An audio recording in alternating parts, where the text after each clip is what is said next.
It's the Steve Day Show, and here's what happened while we were away, brought to you by Red Lines and No Deals. President Trump on social media yesterday says he reviewed Iran's response to the latest peace proposal and says it's totally unacceptable. So the naval blockade continues as negotiations stay put in the horse latitudes. Perhaps more noteworthy, at the very least from the Israeli perspective, is Prime Minister Benjamin Netanyahu's interview on 60 Minutes, where he makes it clear what the red line continues to be in the war. Is the war with the... Back at home, Tennessee successfully approved a redistricting plan nixing the volunteer state's only Democrat congressional district, much to the chagrin, of course, of certain Democrat state lawmakers like Justin Pearson, who became aggressive in the face of a Tennessee state trooper.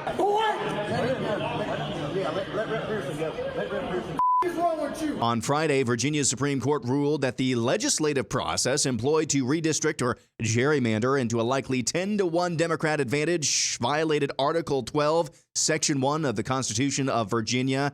That also backfired on Democrats. Maryland Governor Wes Moore joined the Patrick Bet David podcast, and boy howdy, did he have some virtue to signal. Your son comes in saying he wants to transition. What do you do? Well, first, I mean, if it's my son, so I love him regardless, right? And he's always going to have my undying love. That's me, right?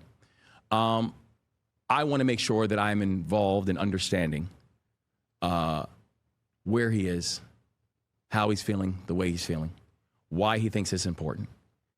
If this is a journey that he wants to go down, I want him to always be comfortable in his own skin. And I want him to always know that he has a partner in me to help him along that journey. Would you advise him to wait till he's 18? If this is how he is feeling and I feel like I'm closely tied to him, I'm not going to advise him on something that he feels is at 14 years old, Wes? No, I understand it. In Utah, the judge presiding over Charlie Kirk assassin Tyler Robinson's case ruled Friday cameras can indeed stay in the courtroom throughout the legal process. Judge Tony Graff also granted a request to delay Robinson's preliminary hearing, originally scheduled to begin later this month, as Robinson's defense team again seeks to draw the legal process out. You've probably heard about hantavirus or seen headlines about this South American variant that has supposedly infected several people aboard a cruise, with 2 later dying. 17 Americans on that boat arrived in Nebraska this morning to be processed by a specialized quarantine unit at the University of Nebraska, Omaha. Here's former White House Coronavirus Task Force Director Debbie Birx, and yes, she still has her scarf. There could be more human-to-human transmission than we actually see. It's never good to track viruses through symptoms. We should be tracking viruses through blood tests like PCR. We've learned that with COVID. No. What year is it? At Trump Doral, Miami, a group of quote-unquote faith leaders unveiled a new statue of President Trump. John Mark Burns, an American evangelical minister and spiritual advisor to the president, led the unveiling ceremony. For those of you listening, it's a giant golden statue of Trump.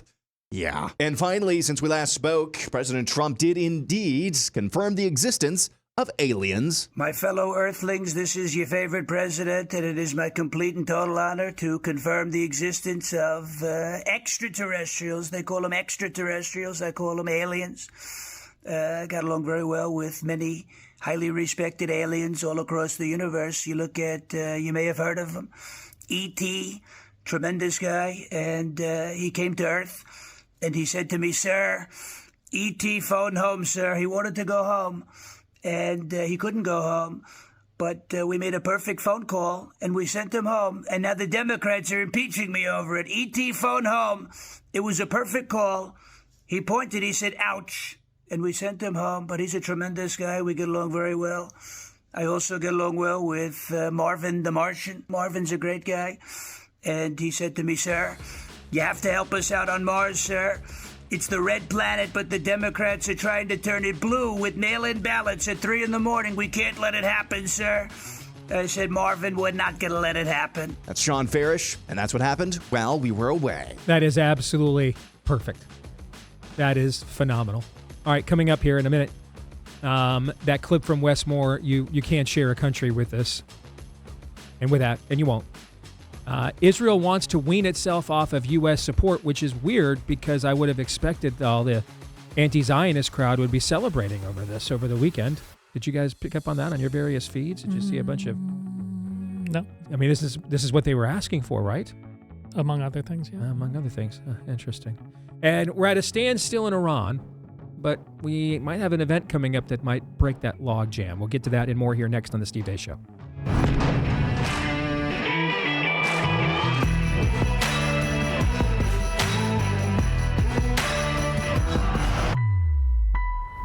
All right, we are back. Like we never left. Happy Monday. Greetings. Welcome to the Steve Deace Show here live and on demand. Live and on demand here on Blaze TV, radio, and podcast. I'm Steve Deace alongside Todd Erzin and Aaron McIntyre. We're brought to you by our friends over at Jevity. I know what you're thinking. I'll get to it later. It's too expensive now. I don't know where to start. I mean, it's only your health. Jevity, short for longevity, and they can help you. And they've eliminated now all your objections. You can get launched now with their free tier for free. You can upload your current blood work and have Jevity's care experts take a look at it and build a custom longevity blueprint for you. And then you decide if you want some, if not all, or none of it. But at least it gives you more information and more options, and you're going to want as many of those as you possibly can with quacks like Debbie Burks, still for whatever reason not on trial for their lives. All right, so go to gojevity.com. I've been using Jevity. I'm taking the supplements now. Weekend, feel great. So I love the way they have them laid out. They make it as absolutely simple as possible. And don't tell me you're too busy. It's highly unlikely you are busier than me. Highly unlikely. And I can mix this in. So you can do it too. All right. And you'll get 20% off if you want to go with Jevity right now at gojevity.com. All right. Geviti, Geviti. Get 20% off at the promo code Deace at gojevity.com. Promo code Deace for 20% off. That's gojevity.com, code Deace. All right, coming up here on today's show, bottom of the hour, Bob Vander Plaats is going to join us, and we are going to talk about some data going around that absolutely itemizes what the sexual revolution has done to the country. And then, how do we get out of this? All right, because Bob and his awesome wife, Darla, have raised 3 boys all the way to manhood who are now married and productive members of society, which puts them in a scant minority. And they all reached that threshold before they turned 30 years old. That was the expectation a generation ago. That is the exception now today. So both in terms of practicality, what they do in their home that maybe we could learn from, and then also in terms of policy, because this is what Bob does year-round for a full-time job, is advocate for pro-marriage, pro-family policies. We'll get into that with Bob coming up at the bottom of the hour. And then next hour, this whole debate that's been going around, and we've kind of chimed in here or there. For the most part, though, I've wanted us to just kind of listen to both sides. This whole debate about are we a creedal nation or not? Can anybody be an American or not? And it reached another breaking point with some recent comments from Supreme Court Justice Neil Gorsuch speaking to his fellow libertarians at Reason Magazine. And I want us to take next hour and to look at these comments. And as one of the few people alive today who is on friendly terms and first name terms with both Joel Berry and Oron McIntyre on each side of this debate, I want us to take a look at each side of this debate and then determine which side we're on.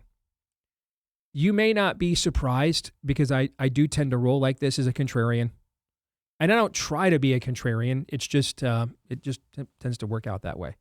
But I actually think there is a middle position between both sides that'll probably, when I'm done, make them both hate me.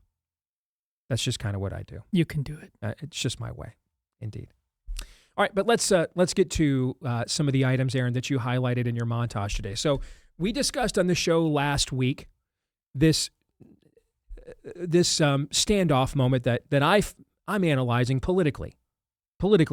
Militarily, I have no idea what's going on. It's way beyond my expectations and knowledge, but I also, or expertise, I meant to say, and knowledge, but I also recognize that if we wanted to, or thought we had the political latitude to do it, or we knew what would happen after we did it, we could have, taken the line of ascension of the entire Iranian high command to the 4th generation to make sure that our great-great-grandchildren never live in a world where anybody knows what an Ayatollah in Iran is ever again. We could do that if we wanted to, and probably do it in 30 days or less. Fair? Fair. But we have all those other caveats that I just mentioned politically, do we have the capital to do it? Do the American people have the resolve to do it? And then who or what or how many who's and whats would then take over and fill this vacuum? I think that if we had a Boris Yeltsin, Lech Walesa, or even Al-Sisi level character that we could have put in there, this war now is in its 10th week. I think that we would be promoting that person. Do we all three agree on that? If or persons? My goodness, Probably. I hope so. Yeah. If 10 weeks into this, okay. So we're at this standstill now. The president said today we have successfully eliminated about 70% of the targets in Iran that we set out to eliminate with Operation Epic Fury. Given the capacity of Iranian response, seeing them down to basically a 30%, I mean, it's not going to be a one-to-one, but we're laymen here trying to make sense of all this terminology, all right? So let's just say Iran's down to 25, 30% of its capability. Just anecdotally, what we see Iran doing on a day-to-day basis, that would appear to not necessarily be outside the realm of likelihood. Fair? Okay. All right, they're not eliminated, but they are greatly diminished. Fair? Yes. Are we all still okay on They all of that? better be. Yeah. So we're at this standoff, though, in that what it would take then to get that other 25, 30%, we may not have the resolve for here at home or the political capital to execute, literally and figuratively. And a lot of it comes down to what I just said. What happens next or instead? Still with me? Yes. So this is kind of the standoff that I articulated that I thought we were at last week, that I think the president has been, to use a phrase from my childhood in the Reagan era, I think he's been dynamically scoring this. And I don't think that this has, meaning that this has been an evolving, an evolving assessment based on, we have a president who loves leverage and negotiations. It's what he's galactically great at, right? So we've always talked about in our show, art of the deal seems the core of Trump's worldview. So I don't think it's really out of the realm of possibility at all that he is weighing what we can politically do without taking on even. We're at the point now that the president's numbers are kind of so low that there's not much of a lower point to get to in terms of public perception right now, right? There's not. I mean, we're kind of at that basement right now. You would think, or close to it. Well, $5 gas is going to test that line, Steve. It might. All right. So you know what? On that one, let's put that open for debate then. And maybe we're not as solid on that based on what you just said. All right. So I do think he's been weighing these things this entire time. How much can we really devastate these people? And then how much do these political calculations here at home, and how much organically could some form of alternative governing structure emerge? They tried to find an alternative governing structure. You guys realize it was almost like a month ago that we sent the vice president over there already. That's how much time has flown by, right? And then he came back, and you guys remember why? Because it was very clear that the people he was negotiating, this is what JD said, it was very clear the people he was negotiating with didn't really have the power to make a deal. So then therefore there was really no point in moving forward, okay? So that's the standstill that I believe we are currently at. But there is an event coming up here in a couple of days that I think could break this logjam. Yep. Do you see where I'm going with this? Oh, yeah. All right, what do you think I'm about to say? China. Yeah. So when the president first started running, when Trump first started running for president the first time, China was literally all that he talked about. That they were the great threat to our hegemony, intellectual property, status in the world, etc. And a lot of people on our side are urging the president to not go through this visit with China. I think it's the 13th or the 15th, Aaron. Is that when it is? Wednesday through Friday? That's correct, yep. Okay. Have you connected the dots of where I'm going with this yet, Erzan? The message, if you're doing some art of the deal here, and you're trying to push this, because if the Iranian regime is as crazy as we think, I'm not sure what the negotiating deal with them ever is, right? Mm-hmm. What is it ever at that point, right? So then it would be the most Trumpian thing of all time to bomb the absolute living hell out of the last 30% of targets in Iran that we have not scorched yet, either right before he goes to China or even while he is there. That would be the most Trumpian thing of all time. And to kind of send a message of take out your trash or we're going to do it for you. And to see if we can get a fully isolated Iran now, when even the Chinese are tired of their oil being blockaded in the Strait of Hormuz, basically the entire planet comes along and says, you'll get to survive on one condition. You hand over every last nuclear capable asset or material that you have, that you currently are unwilling to. And I think that's maybe the next play we're looking at here. Thoughts on that? Well, bold strategy, Cotton, but why does China not want us to have $5 worth of gas in a government that makes Trump's job much harder than easier? I mean, excellent question. Well, remember, they got to pay this too. And also, yes, they're in a command economy that they can do things to their people that we can't.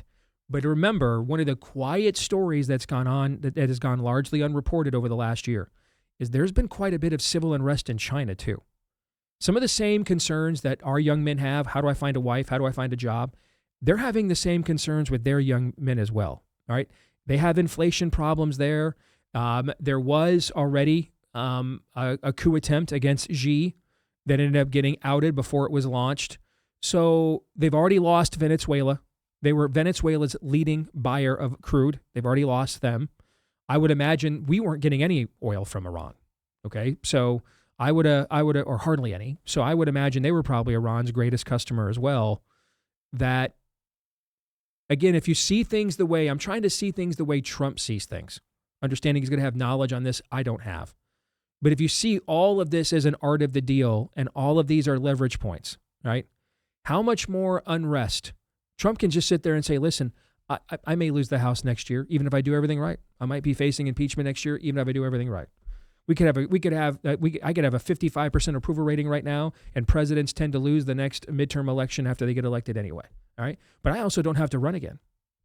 So I mean, then Democrats are never going to have enough votes in the Senate to remove me. So I'm sitting here for another 3 years pushing your buttons. You guys sure you've got 3 more years to wait me out? I mean, he might be. That might not be right. No, it's not. But that could be the plan. This is asking a lot of a deal with a country that gladly poisoned us not very long ago. You're right, but see, I don't think so. That only leaves us with 2 options. Then I see. Tell me if you see a third. We just walk away and leave the regime in place, and it will continue to troll us and try to humiliate us in the public stage as they stood up to the great Satan, or we do what it takes to get rid of the regime. I don't see a third. To me, what I'm describing here is the third option. I don't see another. If you don't agree with that option, then those are your other 2 options. That effectively, in a way, we almost did this for nothing.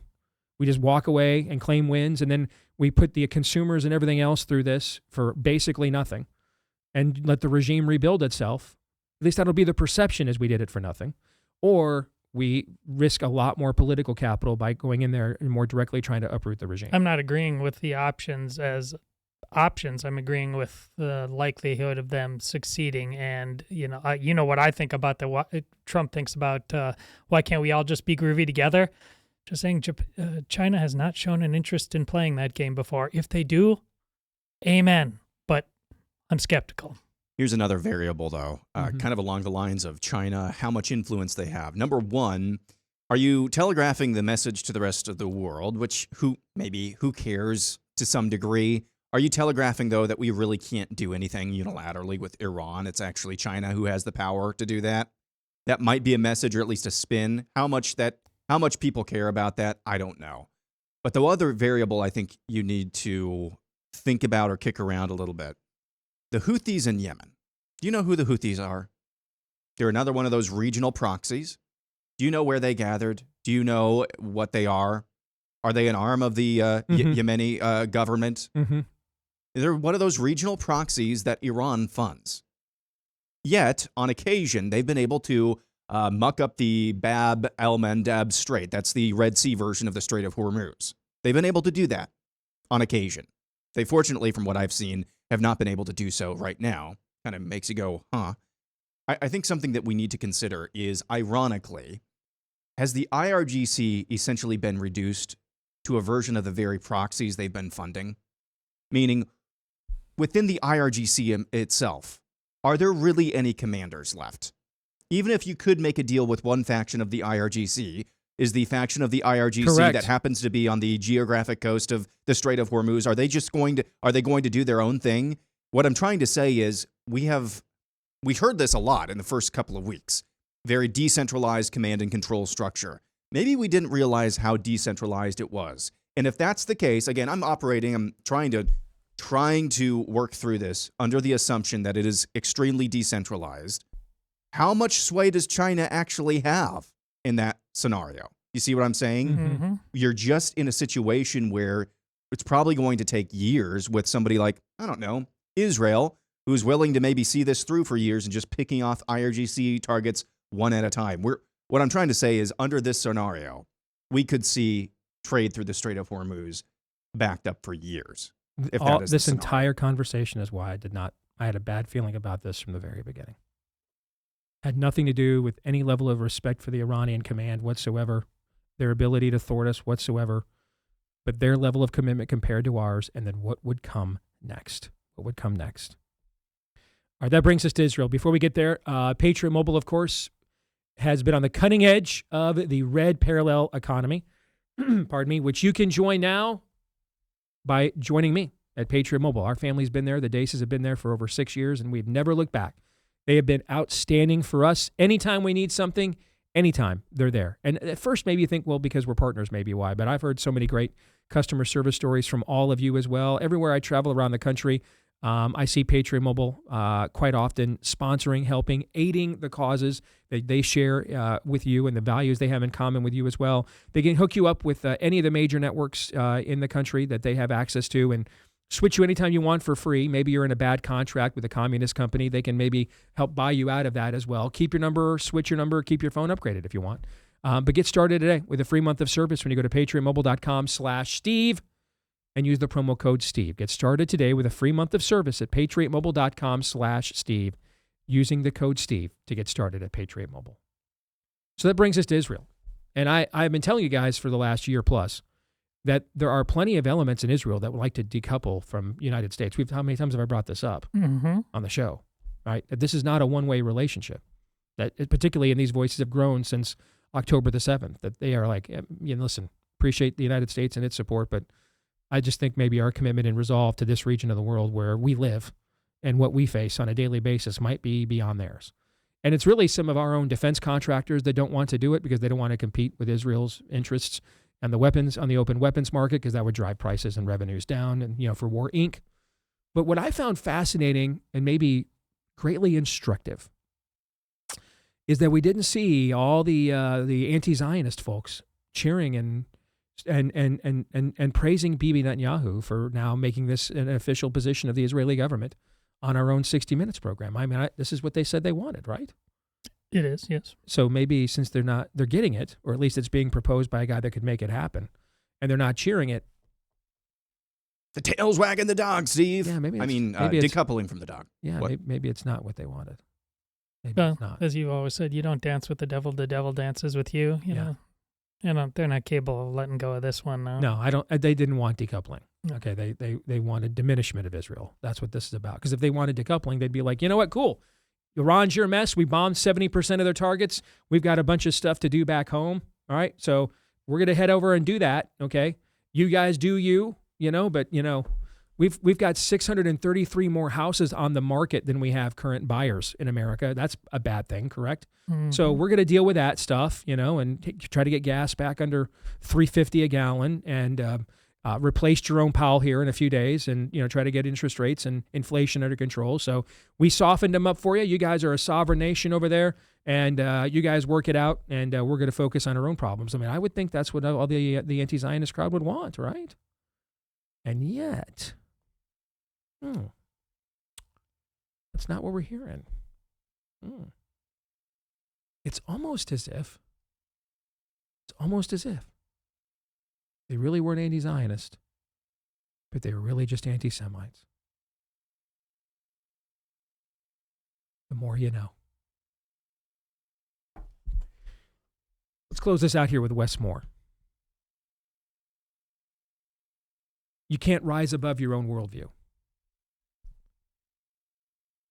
And when you watch that clip, the governor of Maryland is having a very sincere, I took this as having a very sincere conversation. And I think that he is sincerely struggling with his own worldview. And his standard is, well, if my son really thought he needed help, well, what if your son needs help raping women? I assume Wes would say no. Well, based on what standard then, if it's just the feelings of his son, right? Yeah, what did he say? It's just me, but I'm with my son. So, yeah. Okay. All right. See, you think things like this when you don't think people are born into sin, but are basically good, are fearfully and wonderfully made in the image of God, and therefore accountable to him ultimately, as are you. So you say things like that when you don't believe things like that. And you are never going to share a culture with that. We've been trying to for about a generation. How's that been working out? Terribly. Terribly. There are absolute things your children would, I'm going to say this because I think I have to, in the year of our Lord 2026, but there are things your children will want or desire that are not good for them. And your job as a parent is to say no to those things. And if you remember nothing else we discuss or I say on this show the rest of the day, maybe it's to remember that. There are times to say no to your children. Now, the whole thing from a worldview standpoint, though, is it works in both directions. So when would a parent know when to say no to their children? Because you can be very abusive by saying no all the time, too, to things your children actually want and desire that are good for them and they truly need, right? So that would seem to indicate that the sinfulness works for both the parent and the child, right? Absolutely. So the child needs the parent to be the limiting principle in his or her life, right? Oh, yes. And then that would mean the parent would need maybe a heavenly father to be the limiting principle in his or her life, right? Correct. And without a limiting principle, what do you get? You get a governor of one of the 50 states of this union who says if his son, who's not even old enough to have a learner's permit, a driver's license, smoke a cigarette, or take a marijuana gummy, the rights that we really are concerned about in America today. It wouldn't pass age verification for most porn sites. If he wants to be mutilated, I can't stand in his way. I have to give him what he wants. That's the governor of a state, guys.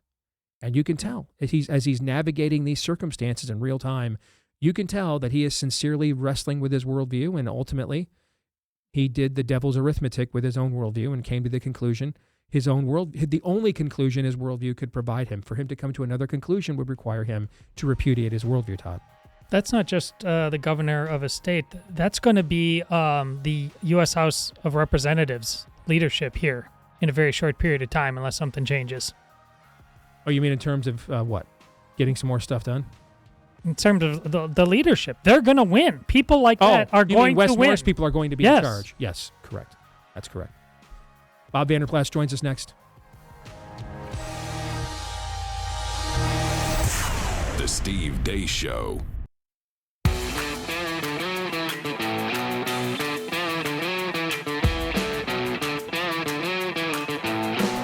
All right, back here on the Steve Deace Show. Yesterday was Mother's Day. But right now, the fight with our moms continues. There are too many women in America because we've turned every mailbox in America into an abortion mill. There are frankly too many women in America that today are going to wrestle with whether or not to become a mom or a murderer. I mean, I just can't put it any bluntly than that. And that is where our friends over at Preborn, where they come from. And this is where you guys join them. And you guys have been incredible. I mean, your generosity is why we are continuing on with this partnership here with Preborn, yet another year here at the Blaze. Because for as little as $28, you could fund an ultrasound today. It doubles a baby's chance at life. And then also, they do a lot more there at Preborn too. They don't just say, hey, thanks for choosing life. Good luck to you. They are there now to help this new family get started off on the right foot. prenatal care, counseling, postnatal care like car seats, diapers, as much as they can. Sometimes for up to 2 years after the baby is born, they are there now to help this new family get started off on the right foot. And this stuff is all free of charge as well, but we all know that it's not really free. And that's where you and your tax-deductible donation comes in today. Let's keep it going. You guys have been incredibly generous. You've helped them save tens of thousands of babies with our partnership here at The Blaze. There's tens of thousands more that need saving as well. At preborn.com/Steve. Again, that's preborn.com/Steve. Well, we welcome in our good friend Bob Vander Plaats, my family leader. Good to see you, brother. How are you? I'm doing very well. Good to be here. Love the Brooks Brothers shirt. Kind of spicing it up. You like that a little bit? I thought it was a little kind of a spring kind of a color scheme, so I thought I'd go with it. I'm thinking Michigan when I come in, or Crocs or whatever else. Just like you told me you're going to wear. Well, I am wearing my Crocs today. You just can't see them under the desk. But yes. Even when you called me to say, hey, if we're going to go see the vice president, just know I'm in sweats and Crocs. I was trolling you. I know you're trolling me. I figured it out.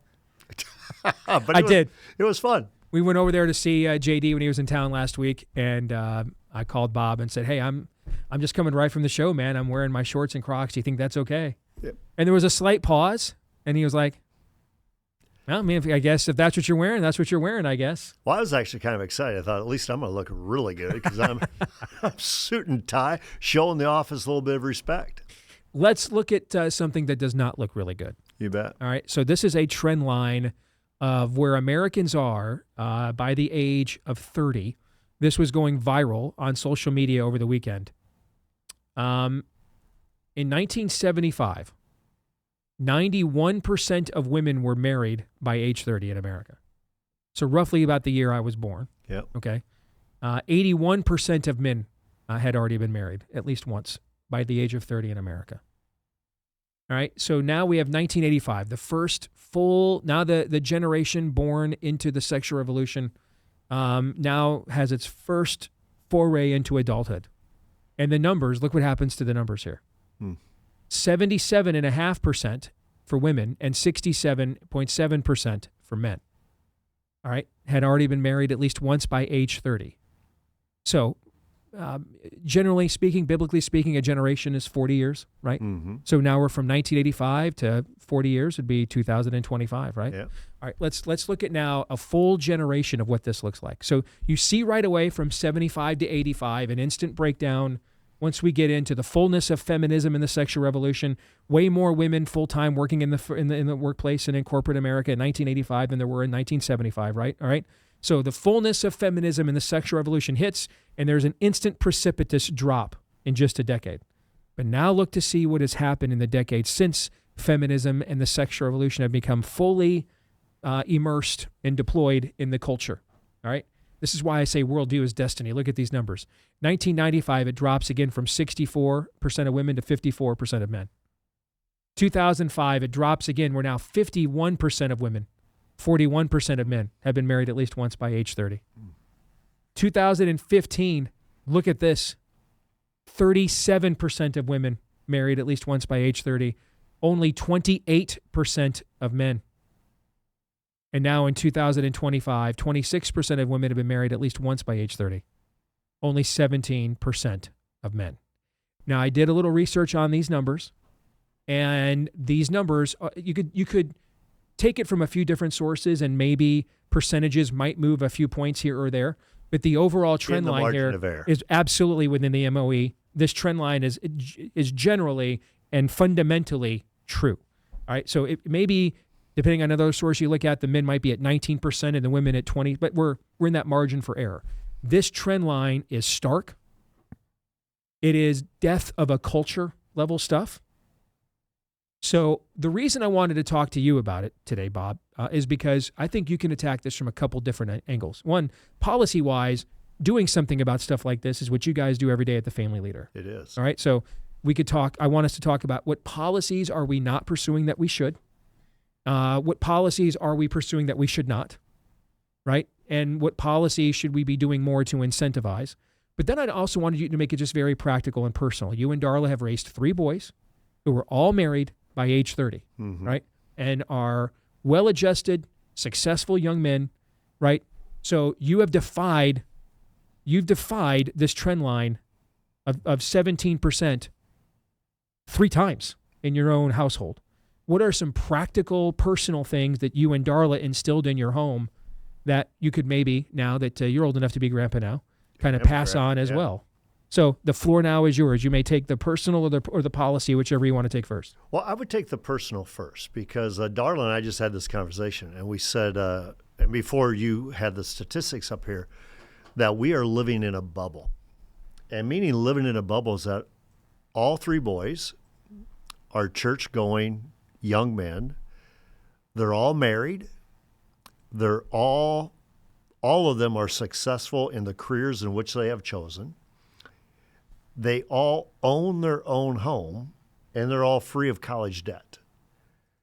And so it's like... And you're a multimillionaire, of yeah, course. no. No, you are not. Not even close. No. But taking a look at that, going, what an advantage they have on the rest of their peer group in culture, because that's not what people are fighting with today.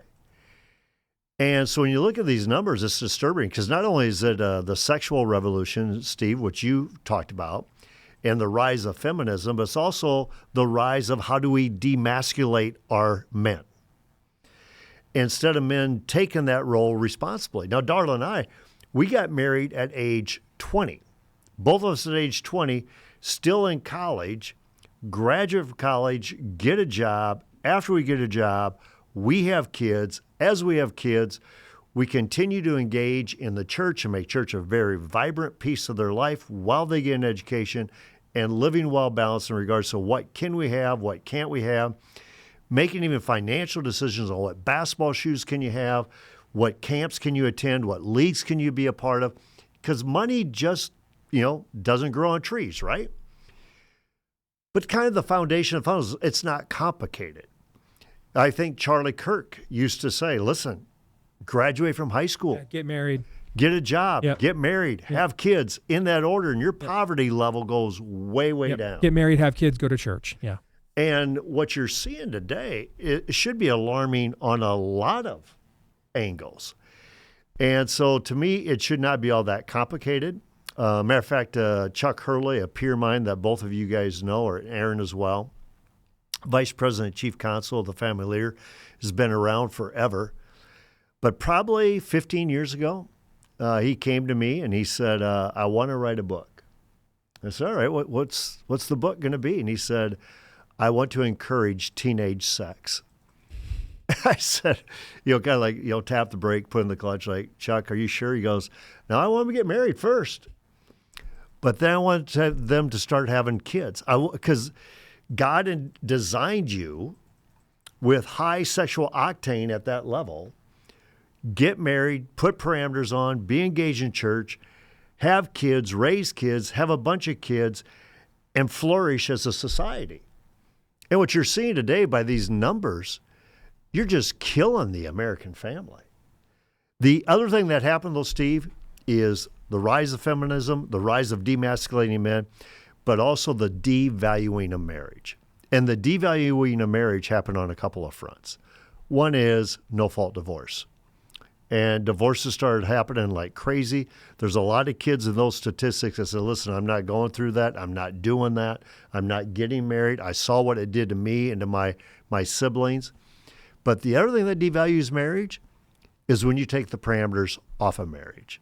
And all of a sudden, it's same-sex marriage, and nobody knows what... That's weird. I mean, we're letting anybody literally marry anything they want, and yes, we're getting less marriage than we ever did before. But what is it? Help me understand how that works. It devalues marriage. That was never the role and design for the institution of marriage. And so when you take a look at the Family Index, I think that reference to you on the phone, and we'll try to make it available to your readers. It's something's like a 22-page report. But the essence of it is married adults. So what you're going there with the graph, married adults with children, okay?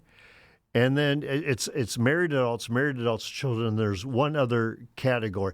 But it's just like that is what is the basis of this thriving, if you want to build a civilization, or if you want to build a culture of life or a culture of family within your state, this is the way you'd go about it. And we have states failing and failing miserably in it. So if you could get on the phone with President Trump right now, all right, what 2 or 3 things would you have him do about what I just said, or what I just asked you about, that he could do without needing literally any help from Congress whatsoever? Because I think we are looking for those options given the state of Congress. What 2 or 3 things have we not done here in the state of Iowa yet that you would urge Governor Reynolds to do before she leaves office? What 2 or 3 things have we done in the state of Iowa that you would urge other states to do if they have not yet? You know, those are all good questions. And I think there's things that we could do, you know, say you get down in the weeds. I think the biggest thing that a President Trump could do, the governor of every state could do, is model what does this look like and give voice to what does this look like. And so President Trump, I mean, it's well known he's been married 3 different times, or he's on his 3rd marriage. But you take a look at his kids, even like an Ivanka and Jared, but at least it's a family unit. Or a Eric, and I forget his wife's name, is it Laura? Eric and Laura. Yep. You know, but be modeling these type of things, be giving voice to these things, why this is healthy for our culture. If you're Speaker Mike Johnson, same type of thing. If you're Governor Kim Reynolds, same type of thing. Kim Reynolds talked a lot about in her State of the Union 2 years ago about fatherhood and about the roles of dads and raising the importance of the roles of dads and men being men today. I think one of the lasting legacies of Charlie Kirk, and you're seeing it lived out all the time, is Gen Z men. Well, one of the growing factors right now is Gen Z men are getting back into church. It's one of the highest statistical things of what we're seeing in growth in the churches with Gen Z men. And Gen Z men basically saying, we've been lied to. People trying to demask us. We have a role to play. We have a role to play here. I think even in the whole abortion debate or foster care debate or adoption debate, it shouldn't all be on the woman. You know, where's the man that impregnated this woman? What responsibilities does the man have? You can't advocate that kind of responsibility. Like when I hear abortionists say things like, well, if we get rid of abortion, then we're going to have to punish the men who get these women pregnant. And I'm like, well, your terms are acceptable. Yeah. Agreed. So let's proceed to the next stage. The terms are acceptable. Yes. However, the term is also a little bit the problem. We want to punish the men. Instead of, you know, children are a heritage from the Lord. I mean, this is a glorious thing. This is not a punishment thing. I mean, Darla and I just saw the baptism of our 3rd grandchild yesterday. You've got a chance to see one, and you got another one on the way. When you become a grandparent, I think you realize more how precious it is that you are entrusted with these children and now these grandchildren. We got our 4th on the way. So Josh and Danielle in Columbus, Ohio, we called them to wish Danielle a happy Mother's Day yesterday. She's not due until October. But this is a gift from God. But what we have done is we've turned it on our head that this is an inconvenience. It's an inconvenience to your career. It's an inconvenience to your prosperity. It's an inconvenience to your joy in life, because life is all about you. So one of the best things the leaders can do, and I think forget about the political leaders for a second. Look at leaders that you want to model after. As iron sharpens iron, if you say, you know, I want to have joy and fulfillment, well, what about the mom and dad who have been married 40, 50 plus years? Darla and I, when we were in an Uber like in Washington, D.C. just last week for the SBA gala, an Uber driver said, how long have you two been married? We said 43 years. And he was like blown away by that because he just doesn't hear that anymore. We've been married 43 years. God gave us 4 boys, 3, and then, of course, Lucas as well. But 3 boys, happily married, developing families. That's where joy is. The joy is not in the bank account. The joy is not in the corporate ladder. And one guy, agree with this politics or don't agree with this politics, but I encourage you to read it, watch it, whatever. But Ben Sass is being very clear-eyed now as he's facing death about what is important. And it's not about having that other meeting. It's not about having that next trip. It's not about whatever. Family's important. And some of the regrets that he has is that he missed out on some of those times with his family. Well, we got about 90 seconds here. I want to make sure we get the order of things right, because what's happened to masculinity and the nuclear family can drive young men back to church looking for answers, okay? But ultimately, the answers come in being reconnected through Christ to your heavenly Father. Amen. And then that flows from the inside out. You don't go to church to become the husband and father you desire to be. You go to church to become who you were originally created to be through Christ, and that reconciliation is what will make you the husband and father that you desire to be. And I go back to Charlie's memorial when Rob McCoy stood up there and said, hey, all these young men now we're going to be sending to you guys in your churches. Are you really ready for them? Translation, are you guys ready to stop teaching the pseudo-feminist 24-minute feminized mixed sermons and the Jesus is my boyfriend music in order to receive all these young men? Otherwise, this will all be for naught. Yeah. Because if they go to church and don't get the answers they're looking for because we're not taking discipleship seriously, then all we're really doing is taking their angst and just turning them right into future groypers, essentially. Those are really the options. You get about 30 seconds. I'll give you the last word. Plug them into good churches. Let me give you some hope. There's 3 things that we're seeing in the church world today, and these are good churches. One is they're planting more churches. That's a very good sign. That's a sign of a vibrant church. 2, as I just mentioned, Gen Zers are coming in like never, ever before. So you want to be able to do that. Plant new churches, Gen Zers coming in, men coming back into the church. But then 3 is churches wanting to be the answer to the community problems going. It's not government, it's the church. When that happens, some of these trend lines will reverse. Good to see you, brother. Thank you. Good to see you. All right, when we come back, we're going to introduce a new segment on the show, and we're going to have the whole conversation about the debate that's been raging the last few years on the right. Is America a creedal nation or not? What does that even mean? We'll get into that here in a moment. Stay tuned.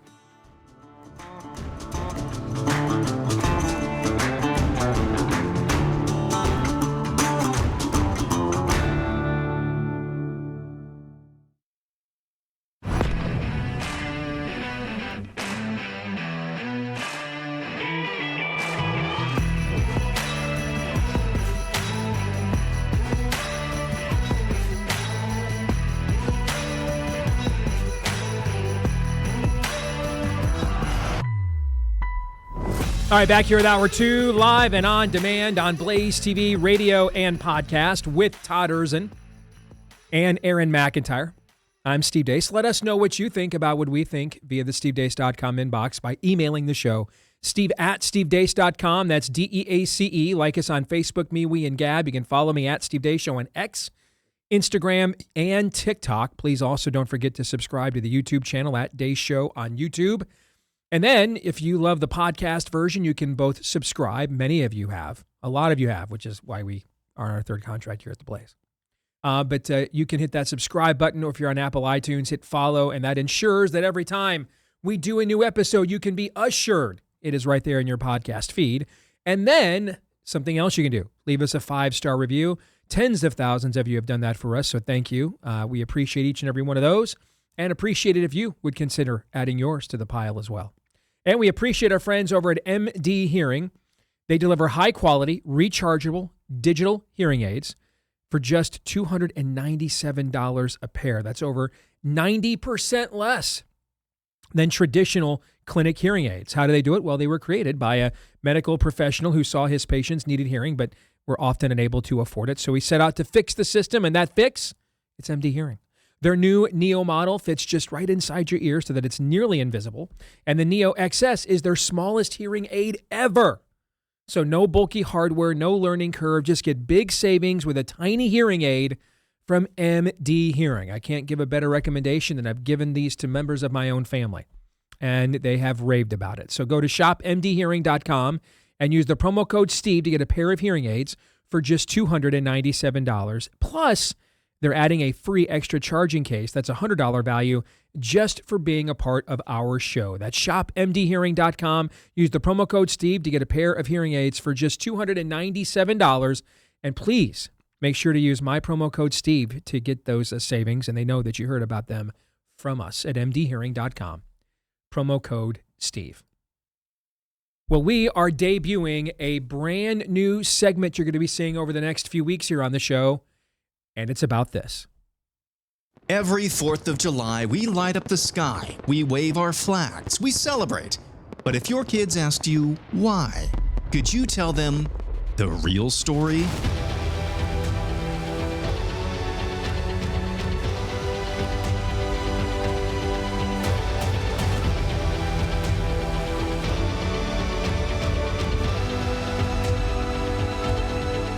It's a story that starts 3,000 years before 1776. A story most people have never heard told this way. A miracle in the desert, a miracle on Christmas night, commandments carved in stone, a constitution written on paper. What's the connection? This 4th of July, give your family the story they've never been told, the one that explains everything. Outstanding job there by Aaron on that promo. Pre-orders are now underway for my next book. It is the conclusion of the trilogy of books that we started in 2022 on America's Christian heritage. It started in 2022 with Why Thanksgiving, which was a national bestseller. And then, of course, 2 years later, we did Why Easter. And now we get to the conclusion for America's 250th birthday, Why Independence Day. America is great because God is good. Pre-orders are available now at Amazon.com. The book releases on May the 26th. And counting down to the release of this book, we want to just go back and relive the providential history that led to this country's birth in the first place. We go through, as Aaron pointed out in the promo, 3,000 years of history.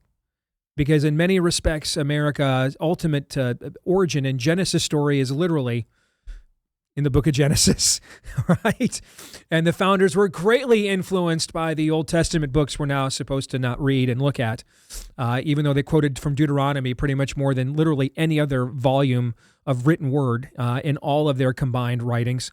And so this was an opportunity, this country called America, as best as possible, to emulate a covenantal people as much as we could in a civic sense that God had established with the nation of Israel. We looked at the most successful period we could find of trying to live freely. And the one thing our founders discovered is that period of time was only found during spurts of time when the Israeli people obeyed God.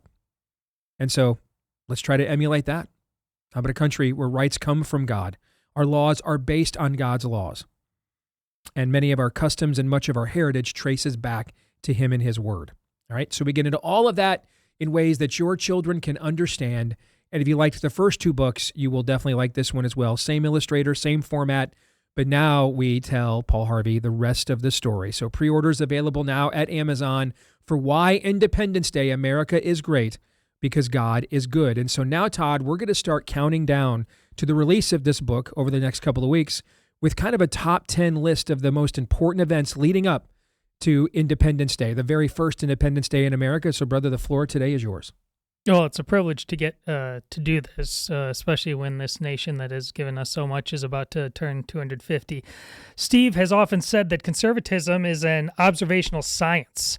But before we get to 1776's contributions to that story with Why Independence Day, let's meet some of the original political observers who ultimately inspired Benjamin Franklin to one day tell his fellow countrymen that they had a republic if they could keep it. And we're going to go way back, all the way back as late as the 15th century to Exodus 18 with Moses' father-in-law Jethro. What you are doing is not good. You and these people who come to you will only wear yourselves out. The work is too heavy for you. You cannot handle it alone. Listen now to me, and I will give you some advice. And may God be with you. You must be the people's representative before God and bring their disputes to him. Teach them his decrees and instructions, and show them the way they are to live and how they are to behave.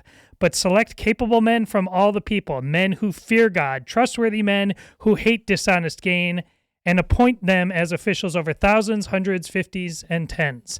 Have them serve as judges for the people at all times, but have them bring every difficult case to you. The simple cases they can decide themselves. That will make your load lighter, because they will share it with you. If you do this, and God so commands, you will be able to stand the strain, and all these people will go home satisfied. And it goes on. 5th century BC Pericles, we do not say that a man who takes no interest in public affairs is a man who minds his own business. We say he has no business being here at all.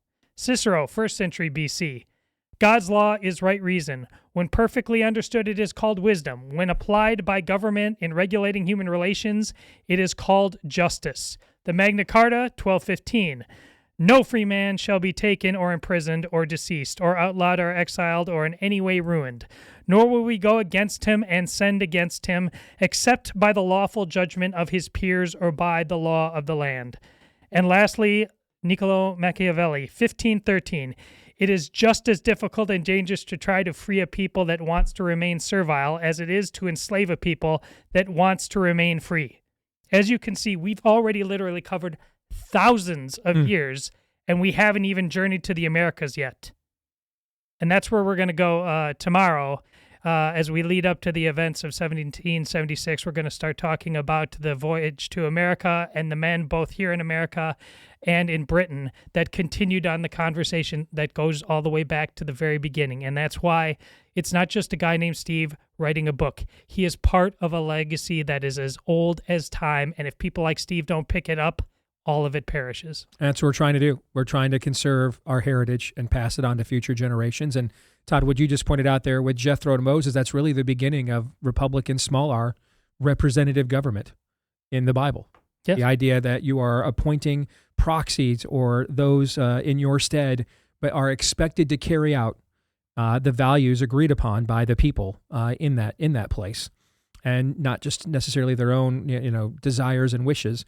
It really has its birth right there in that chapter, and that's one of the leading fundamental influences that ended up having a huge inspiration on not just our founders, but then the other writers that they would go on and read in the eras that preceded the founding of the country. So we get into all of this as much as we can in a way kids will understand, all right, in the new book. Coming out May 26th, pre-orders are now available. Why Independence Day? America is great because God is good. You can get that now. Pre-order it now at Amazon, releasing on May the 26th. Great job, guys. All right. Before we get to today's topic, and we did actually plan it this way. A lot of times we don't. Stuff just kind of happens organically, but this one we did plan this way because this is the perfect segue to have the conversation that we've kind of covered this conversation. Is that a fair assessment? That we've covered this conversation, but necessarily have not engaged in it much ourselves. Is that a fair way of describing it? Yeah. Correct. So like we've had Joel on the show a few times. Oran's been on the show a bunch, right? We kind of had a series that we even did after Tucker platformed Nick Fuentes last year. We got people on both sides of this debate that we had a series of interviews with. That was like last, I think, October, November, right? So we've covered a lot of this debate, but we haven't necessarily communicated where we stand on it. And I'll explain why that is, and then we're going to have the discussion about where we stand on it. Are we a creedal nation or not? We're going to do that here in just a few moments after I tell you about our friends over at Fast Growing Trees, where they have the largest online nursery in the country. That's why they got over 2 million happy customers. All right. And here, it's not just the wide selection. All right. But it's the satisfaction you're going to get with their Alive and Thrive guarantee that promises that your plants will arrive happy and healthy. All right. It's the guidance you're going to get. Now, you might think I don't have a green appendage, let alone a green thumb. What am I going to do? Right? Well, they're going to help you with their plant experts. They're going to help make sure you've got the right thing for either your indoor or outdoor needs, and then help you to learn how to care for them every step of the way as well. So right now, they've got great deals on all your spring planting essentials, up to half off on select items, in fact. But you guys, if you have never gone to them before and you're a part of our show, get an additional 20% off your first order when you use my code DACE at checkout at fastgrowingtrees.com. That's fastgrowingtrees.com. Using the code DACE at checkout for 20% off your first order with the code DACE at checkout at fastgrowingtrees.com. So this debate has been raging on the right. Are we a creedal nation or not? Before we define that, and then maybe define where we stand on it, let's discuss why we have chosen to cover it and not really wade into it in one way or another. One, I think, and I've said this on other fronts, I think the next generation, given the mess, I mean, did we not just hear the conversation we had with Bob Vander Plaats? 50 years ago, 90% of women were married at least once by the age of 30. Today, that percentage is in the low 20s. 50 years ago, 80% of men were married at least once by the age of 30. Today, that percentage is in the teens. I hope, do we understand as a people, given the overall amount of wealth stored up in this country, freedom and liberty and choice we still have,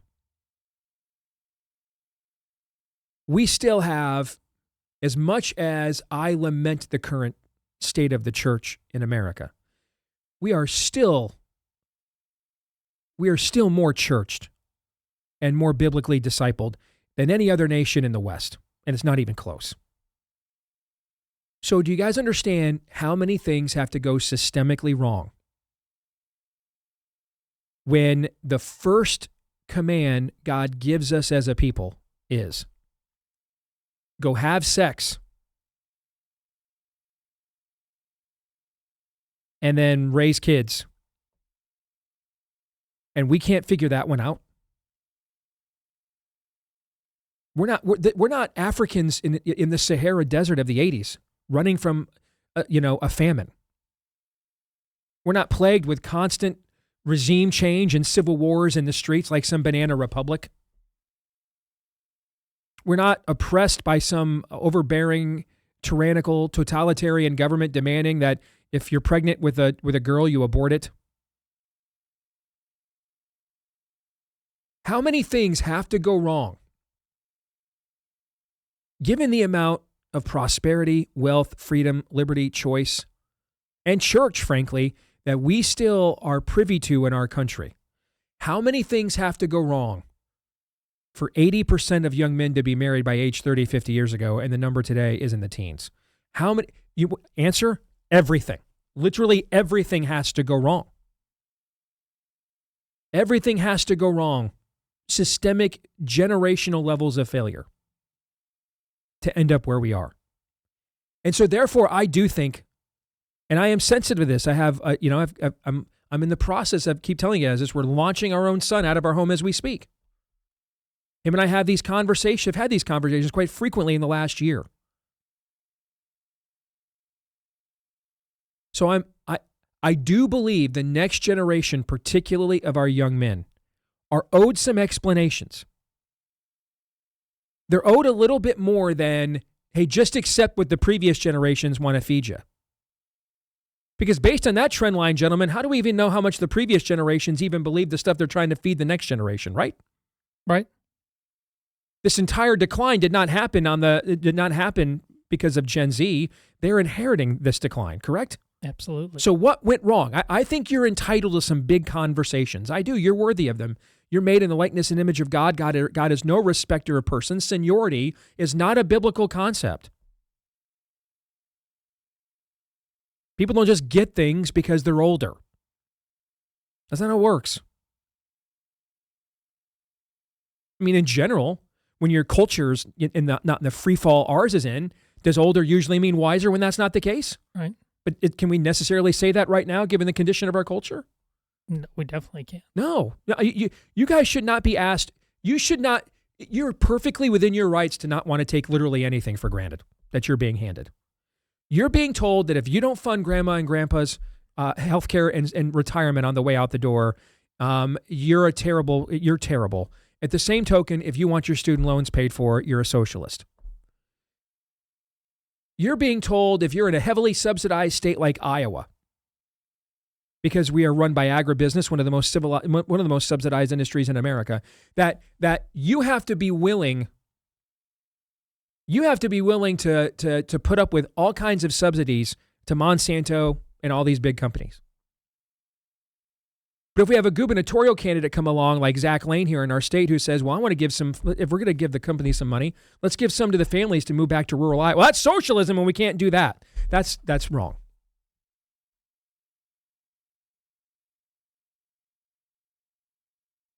Socialism cannot be when someone other than me gets a check. That can't be the standard, right? Right. But doesn't that kind of seem to be what the standard is nowadays? Quite often. Yeah. So you guys are entitled to ask literally any question you want. I'm not opposed. How many times have I said on the show, I am not opposed to just asking questions. Ask any question you want. Question everything you want. I'm opposed to where are we going for answers. That's. Are we asking questions to get answers, or just to further deconstruct and nihilist the culture? Where are we going with the questions? It's not about the questions you're asking. It's about where are the answers and where do we go for them? So, one, I thought, let's let this thing play out because I think it's a worthwhile debate. What do we? Because creedal nation may not even mean the same thing in 2026 that maybe it would have meant if we were having this conversation in 1976 while we're blasting out Elton John's Philadelphia Freedom and celebrating America's 200th, right? Right. I mean, I would assume it wouldn't have. We might have different ideas of what a creedal nation meant in 1976 compared to what we think about it right now. Sure. Fair? Creedal nation means give up your job to an Indian immigrant on an H-1B visa. That's what creedal nation means to a lot of Americans now, that we have no heritage. At the same time, we are a nation founded by a series of specific beliefs. Now, do you guys know what word often defines a series of philosophical, often but not always, but often religious convictions? Do you guys know what word that is? Creed. Look up the word creed in the dictionary. You know what it's going to say? A set of determinative, religious, philosophical, not always religious, but often religious philosophical convictions. That's what it would mean. Okay. But I can understand why maybe this generation, what they've been sold as a creed is open borders. That literally Muslims in Somalia can come and become Americans. And maybe even more American than you if they'll work for less, right? Right. That's what creedal nation kind of means now. So by all means, I think we need to have some fights and some arguments. Secondly, I kind of wanted to see who was begging these questions because they maybe had a false objection. And this was an opportunity to take the conversation where they wanted it to go, meaning they were deconstructors. Does that make sense? Yes. Yeah. So like what I said last hour, we need a couple from Israel. We need to decouple from Israel. Israel's like, on 60 Minutes last night, I think it's time for us to decouple from the United States. No, not like that. Oh, really? I thought you wanted to, I think you guys would be ecstatic. You want the troops home? You want to decouple from Israel? Israel's like, yeah, we're going to kind of go on our own. Got to save ourselves. That would be that's like your thing with abortion that you've said for years, right? Yes. Tell them we're going to make every abortion illegal except rape, incest, and see what they say. And of course, they would never take the deal because those are all false objections, right? Yes. So when Israel offers you decoupling, offers it to you, with their prime minister on 60 Minutes last night offers you decoupling, and you're not celebrating today on X when you've been hashtag decouple for months and months now. Maybe decoupling from Israel wasn't really your argument. Might have been a false objection, right? Well, we've all had a hashtag decouple phase in our lives, haven't we, Steve? Yes. So on one hand, I think this is a much necessary conversation. On the other hand, I think it's also being used to spread a way more nihilistic and ulterior agenda. But it really kicked into high gear when Supreme Court Justice Neil Gorsuch said this during an interview last week with Reason. The Declaration of Independence had three great ideas in it. That all of us are equal, that each of us has inalienable rights given to us by God, not government, and that we have the right to rule ourselves. Our nation is not founded on a religion. It's not based on a common culture even, or heritage. It's based on those ideas. We're a creedal nation. What was Europe like at the time? It was monarchies. The notion that all people are created equal. No, there are kings and serfs. The notion that you have rights from God, from your creator. No, everything came from government. And self-rule certainly was a very dangerous proposition in the world of the Declaration, right? You're right. We take it as the air we breathe. Like fish in the water don't even realize. But those things were dangerous and inevitable, and they were traitors for declaring them. All right. Before I say anything follow-up, I just want each of you guys, you're very smart, which is why I pay you out of my own pocket. Well, I want your instant reactions to this clip. And I think you need to interpret what he means by this, by the way that he has rendered decisions on the Supreme Court, right? Like when Paul writes, to honor the king, to be submissive to government, and to give everyone honor to whatever honor they're owed. How do we know the fullness of context of what Paul meant by that better than his own life, how he lived out that own testimony, right? Sure. Which was He was exceedingly submissive to Rome as a Roman citizen until Nero came along and asked something of Paul that was an honor he was not owed, which was faithful allegiance, worship, and Paul refused it, and that cost Paul his life, right? Okay. Right. So clearly then that puts the ultimate context in what Paul meant by those statements in Romans 13, right? So I think we should then also attribute the context of how Neil Gorsuch has ruled from maybe the most powerful position in our government as it's currently in its current behavioral pattern, Supreme Court justice. I think you guys should factor that in to your analysis of what you think he thinks that means.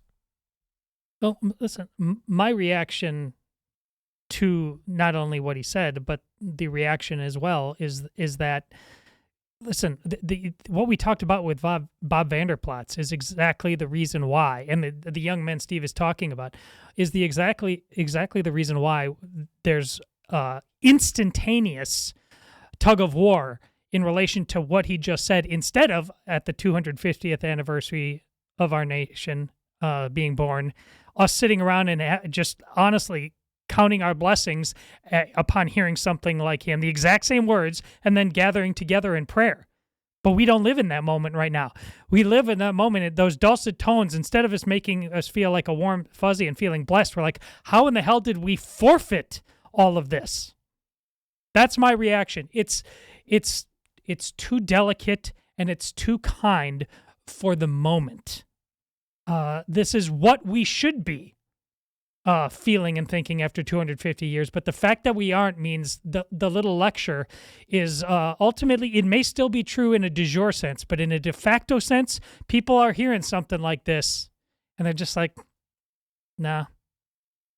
So the overall context of this interview and another one he did with National Review, where he said many of the same things you just heard him say there to Reason, is he has a new children's book out called Heroes of 1776. And in the other interview, he goes into detail about, hey, if you're interested in certain documents, what you're really going to end up interested in are the people who wrote those documents. How did they think? What did they believe? And that's what he was trying to communicate in that National Review interview, which is he's targeting this book at young people. We need to pass down the reason why Independence Day. Mm-hmm. That's true. That's what all I true. did. Yes. Mm-hmm. We need to pass those down to our progeny, or else, and he said this, basically a version of this, if we don't do that, we're going to let go of the rope, and we're going to let go of it really, really quick. Now, we might have already let go of the rope. We're still finding that out in its totality. All of that is true, but it doesn't fundamentally address what creedal nation really means. Mm-hmm. So in the context, I kind of understand I absolutely understand what he's saying. You need to pass down the thoughts, the motivations, the actions of our founding fathers from generation to generation so that the young people of the next generation understand why we are here to begin with. Would anybody have would anybody object to that? That's not even on its face. It's not negotiable. Nope. We No, have to do it's that. not. Nope. Yeah, I think that's going further. That's literally the book I have coming out in 2 weeks. Going further, I think that's warranted, but it still, again, doesn't address the fundamental underlying premise of what does it mean to be a creedal nation? Are we still a creedal nation? Was it okay to even use that term at one point? What does it even mean? Creedal nation, is that an oxymoron? Does that not include borders? I think that's a conversation we'll probably end up having here. So in this clip, Gorsuch says we are a creedal nation, yet we were not founded on a religion. This would have been now people think this way in our era. I promise you, they never thought this way in the later 18th century. We are pre-Darwin. We are pre-evolution. We're pre-descent of man. We had not been worked over by any of any of modernity's philosophical plagues that those works ended up infesting into our water table. And if you read any of the things that ultimately inspired our founders, I'm just going to tell you, if you look at the record, they quote from Deuteronomy literally more than any other written work in all of in the full volume of their writings. In the world in which they lived, it was not possible to have a creed without religion. It just did not exist. There had never been a secular nation in the history of the world at the time in which they lived. the idea that there were large secular spaces. You have to remember, all these governments claimed they had the divine rights of gods to rule. We are the ones that broke. That's the whole point of Cleon Skousen's 5,000-year leap, that we broke 5,000 years of human history in claiming that government is God, or gets its power to govern you from its gods, often plural, to we're actually made in the likeness and image of God. And the people that run the government are every bit as accountable to that same God as are the people. That's why we can have a government by the consent of the governed, because God's not a respecter of persons, so we're both equally accountable to God, regardless of our socioeconomic status or station. That's why justice is blind.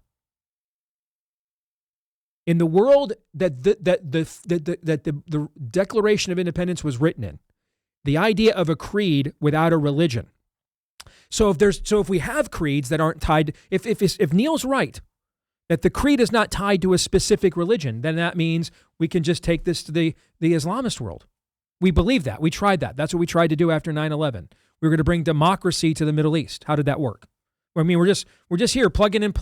We unplugged our creed that's not tied to our religion. It's not tied to our religion, right?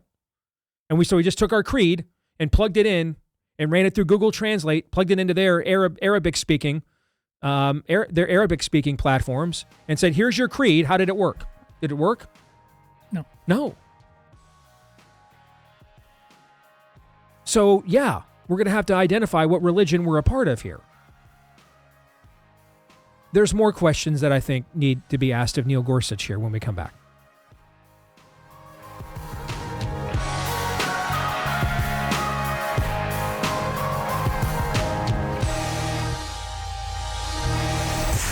The Steve Deace Show.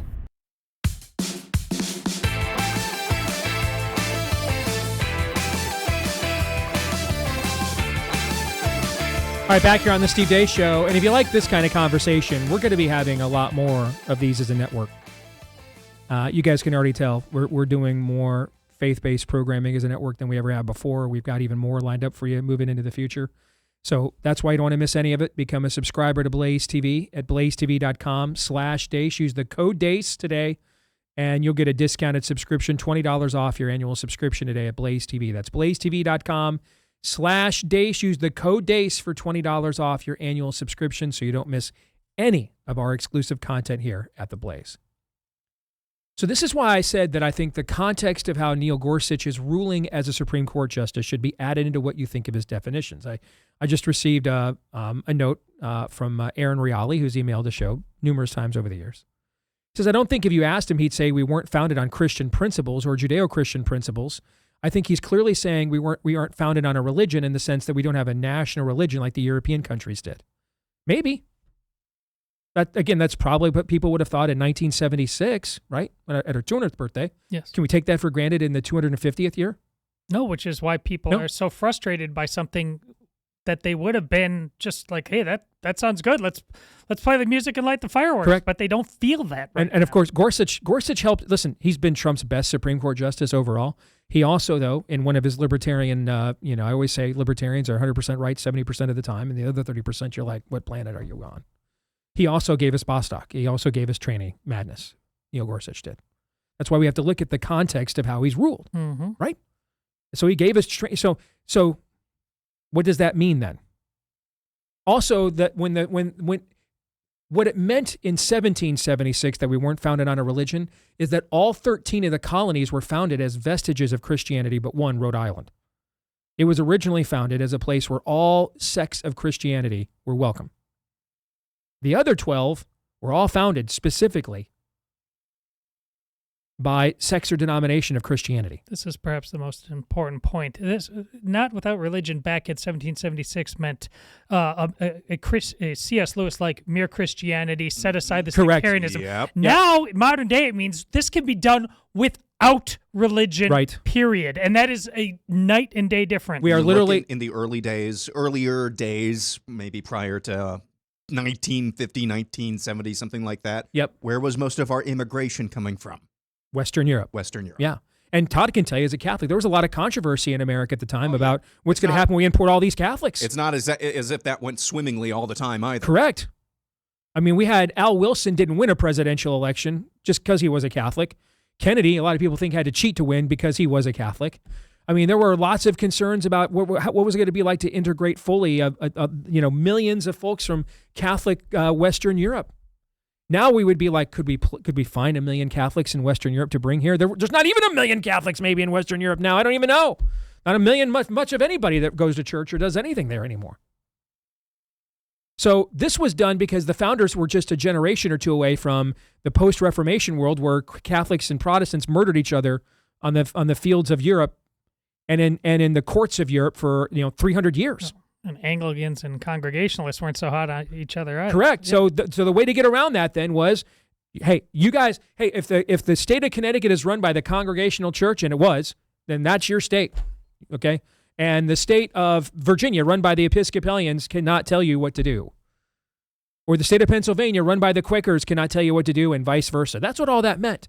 See, this is why the context matters greatly. And this is why the next generation is owed these explanations and has not been, the last couple of generations, frankly, have not been taught much of what we just said in the last 5 minutes, let alone what we're passing on to the next generation.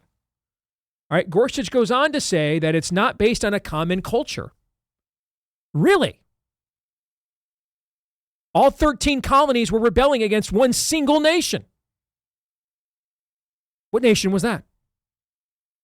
England. So if they're only rebelling against one single nation, that meant they were all founded out of where? Or empowered or under the control of whom? That single nation. Yes. We weren't rebelling against 4 different countries, were we? We rebelled against one. They had one nation to rebel against, which meant their common culture and heritage was what? English. How were the founders taught the law? Many of them were lawyers. They were taught Blackstone's commentaries on the laws of, what's the next word? England. Commentaries on the laws of England. The English common law system. This was a common culture. One of the reasons they don't have to spell these things out is because they already had a social compact that predated the spelling. The things they spelled out were about their differences, not what they shared in common. The Constitution doesn't remind everybody about the things they already had, similar to the Word of God. The Word of God doesn't command you to do the stuff you'll instinctively do. It commands you to do the stuff you instinctively won't. That's why the Constitution was written as a limiting principle because of our social compact. Don't do these things to each other. Don't do illegal searches and seizures. Don't take away trial by jury. Don't have wives testify against their husbands. Don't disarm the people. Didn't have to spell out all the stuff we agreed upon, because if we didn't agree on all that stuff, we wouldn't be there, right? Right. So there was absolutely a common culture. So again, I'd love to ask Judge Gorsuch, can we just plant this in Somalia? I'm sorry, Minnesota. Will it work? No. It won't. There was a common religion. In the mere Christianity first thing sense of the word, there was. It didn't become sectarian because that's where the differences now begin to set in. But there was a common religion. There was a common culture. And it was the basis for the creed. And let's go back to the beginning. What is a creed? A series of convictions, often religious. That's what it is. That's what it is. That's what a creed is. And so you can tell he doesn't mean what I just said, because if he did, he's not going to rule for tranny madness. He's going to think, well, the highest law says God made them male or female, so that's retarded. We aren't going to do that. That's what the previous generations that founded the country would have done, right? Yeah. And then we won't even talk about what they would have done to the people who suggested they consider such things, because that'll get the entire Blaze thing just, sent to Canada in a camp, right? So we won't even talk about that. Let's just leave that part of it out. What the punishment then would have been for suggesting such things as tranny madness. We'll just leave that part of it out and just state here, this would have never been even considered in the world in which this country was founded. Because they did have a common religion and they did have a common culture. And that was the basis for the creed.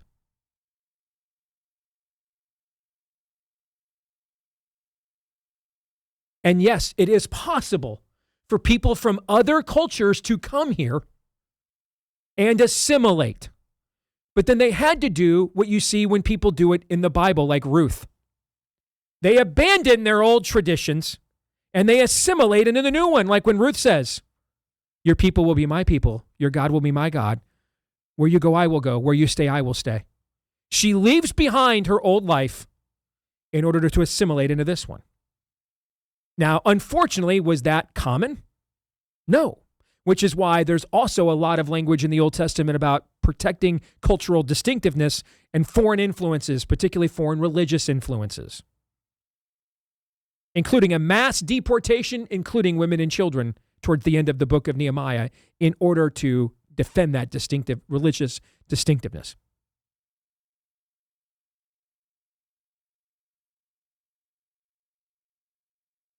So I would argue we are a creedal nation. We have to define what is the basis for the creed.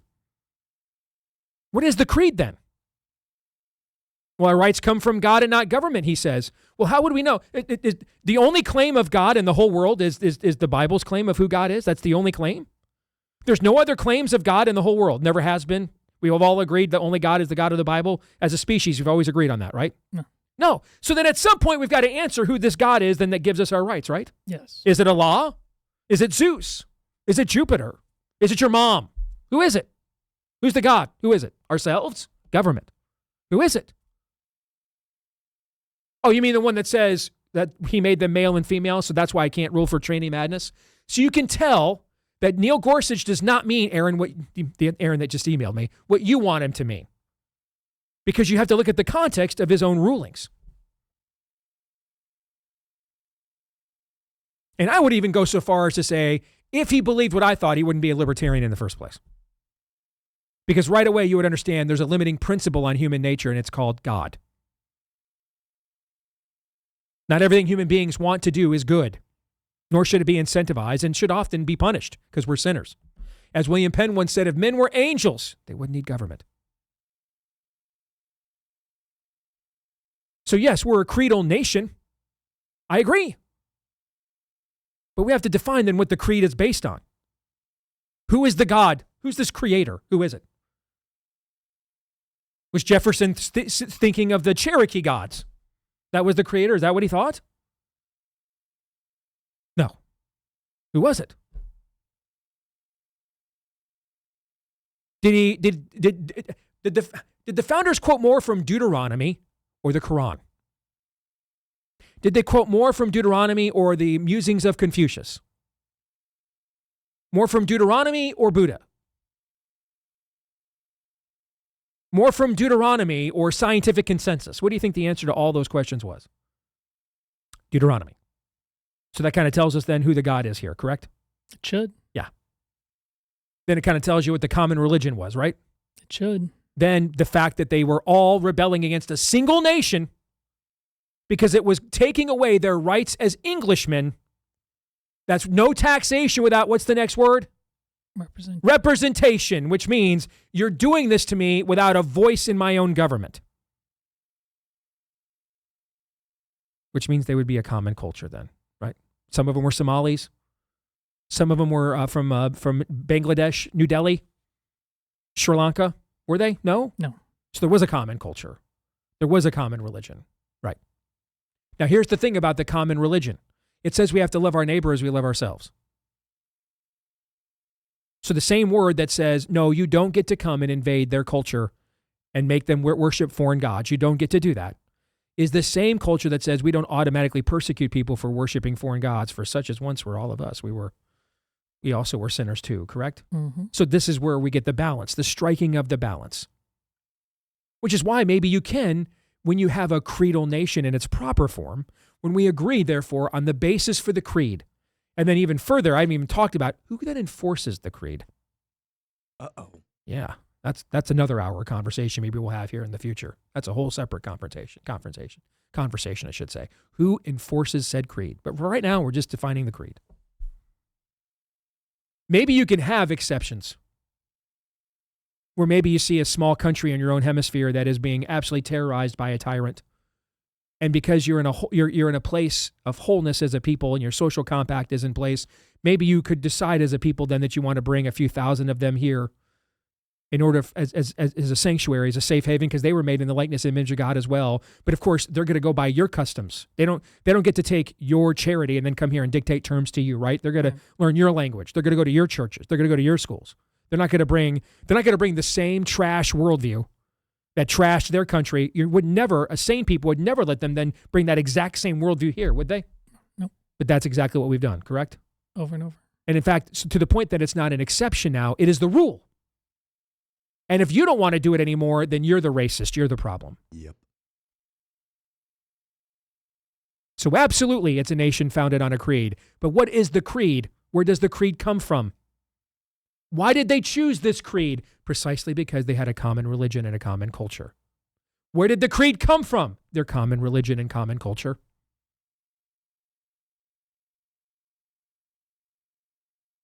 It didn't come from a think tank.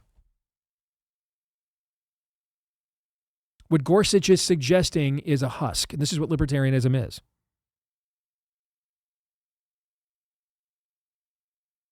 All the downside of democracy and none of the benefit. All the downside of human freedom with none of the limiting principles. And you end up as a people, because we're sinners, and libertarianism rejects that. That's why its first three letters, LIB, are the same as liberal on the other side. They have that in common. So when you reject human sinfulness, you just end up hoisting yourself from your own petard. And it's just a matter of whether you're doing it from the right cheek, as libertarians often do, or the left cheek, as the spirit of the age often does.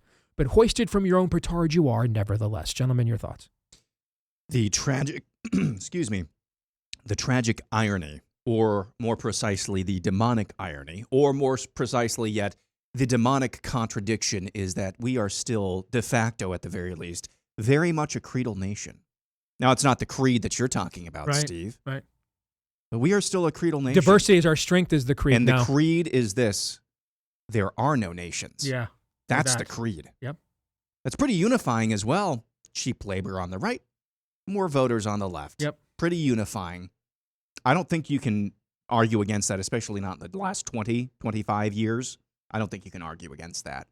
So we are still very much a creedal nation. We've just traded it one creed for another, and that is that there are no nations. That doesn't make sense, and it can't make sense because, as you pointed out, the creed has to be based on something. It has to be undergirded on something. And when you say creedal nation and there are no nations, that in and of itself is going to collapse in on itself. Mm-hmm. So the question then becomes, what is our actual creed that we say on paper we are based in or, have unity around? What is that? What is it undergirded by? And then, as you also stipulated, we need to get to the actual enforcement of that at some time sooner than later. See, these words make Steve and others mad. Even when the exact same words said at a different time in history would have been like that. That's right, because it's the same example as birthright citizenship and Jacob Howard. Is that? Yep, Jacob Howard, the Michigan senator. Howard, Michigan senator. The same kind of thing. Words were written to mean a certain thing, and obviously so at a time.